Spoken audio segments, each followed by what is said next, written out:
Vedecká rada Katolíckej univerzity v Ružomberku na svojom zasadnutí udelila ďalší čestný doktorát. Za zásluhy o pokrok a šírenie kresťanských ideálov ho dostala medzinárodne uznávaná osobnosť profesor Michael Novak. Katolícka univerzita si vybrala profesora Michaela Novaka zámerne. Hľadáme takých ľudí vo svete, ktorí niečo dali tomu Slovensku v čase, keď sa o tom nemohlo hovoriť. A oni tam konali v zahraničí.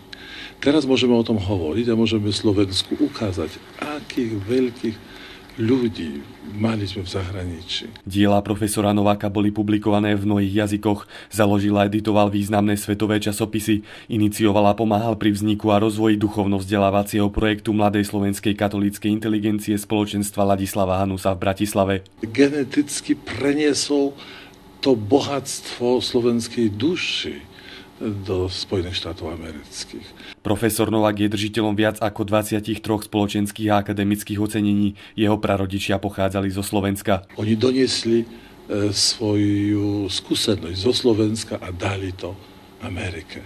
A dnes on prichádza z Ameriky, aby odovzdať v novej forme, čo získal v Amerike a čo pochádza od jeho rodičov a starých rodičov. Za najväčšie ocenenie svojho života považuje stretnutie s pápežom Jánom Pavlom II.